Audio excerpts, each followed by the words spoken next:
I mean, the iconic spin, that was definitely like a pinch me moment, getting to do that. And I discovered that those chairs get higher and lower the more that you spin.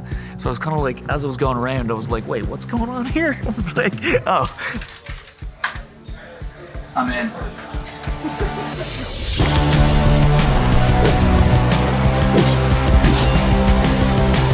I'm Patrick Gibson, and I'm about to kill my first victim. Let's go. Getting to explore Dexter's first kill and recreate that iconic kill room was pretty incredible. There's nothing more surreal than stepping into a set that you've seen on TV before. It's such a bizarre thing. And playing someone that you've seen, it's like wild. I loved the kill of Nurse Mary because normally we don't really see that much of Dexter putting things up, because who wants to watch somebody just putting up plastic, right? You could watch that on the Discovery Channel or something, I don't know. But he wraps everything. Part of the rules of the code is like you don't want to get caught and you got to make sure there's nothing left behind. So a lot of that overkill is because he's been thinking about this for so long. This is the opportunity for Dexter to finally act on what has been tearing at him his entire life, and it's appropriately sloppy. When Nurse Mary comes home, it's a physical fight. We had a fight in that we had some more time to choreograph, which was really fun. Shauna Duggins, our stunt coordinator, who's just like unbelievable, and really like you get into it when she's involved. People who are used to watching the show, they can see how smoothly the adult Dexter can get somebody on the table. This is his first time.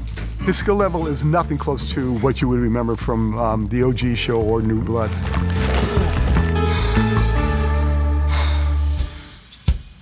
In fact, he even says, hey, I was new at this. Hey, I was new at this.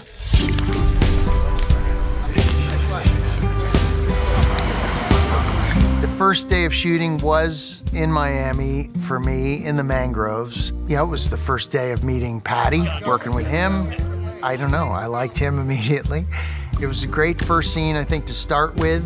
Father, son out there on a hunting trip, and son just telling him that, you know, these trips, they're just not doing it for him anymore, you know? Taught me the code to help me channel my urges. What's the point if I can't even use it? Killing a person, it's not that simple. Once you do it, it can't be undone. I almost did.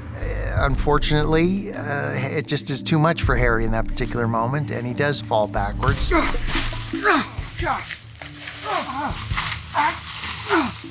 We did have the stunt guys come out and try and teach us different ways to lift me, put me over his shoulder. The ways that they were telling us to do it were very stunty, you know, like a fireman lift, and it was just too much. You know, it was taking 20 minutes for him to do it. I would have been dead by then. So we just decided to do it very quickly, and I would kind of help him and jump up there.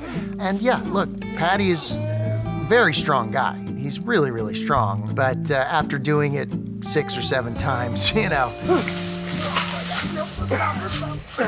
No, it's good. There were a couple moments where you know, look, we both fell over. Yeah. And cut it. In that same episode, there's the elevator doors open. Everything's dressed, everyone's there. We were so lucky, we got our first choices in everybody we cast the net for. Angel. Batista, James Martinez, who looks just like David Zayas at that age. When casting came to us and said, you know, Christian Slater could be good, we were just like, yeah, absolutely. I mean, that's someone that could step into James Remar's shoes. And it's also super amazing to watch Christian and Dempsey together. They're both icons, right? Christian Slater is the coolest guy. I think he was one of the first people I met. And immediately after I saw him, he's like, hey, can you believe we're doing this together? And I'm like, I can believe you're doing this, Christian Slater. Harry. Yeah, having been a fan of the show, walking around that set was surreal and a lot of fun. It's the exact same set built off of the exact same actual paper plans. Every time I go there, I have to take a step back and appreciate it. Eric Weiler and his whole crew put together this like sort of picture-perfect version of what a 1991 Miami Metro would be. And there's like little changes that you might notice. There's like a window in a spot that might not have been.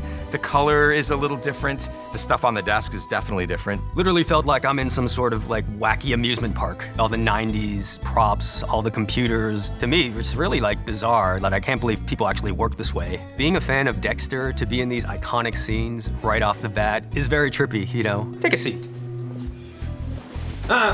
You get the little one. I'm trying to stay in character as Masuka, but at the same time, as a fan, I'm like, this is so cool. This is so awesome. I feel very grateful to be a part of it.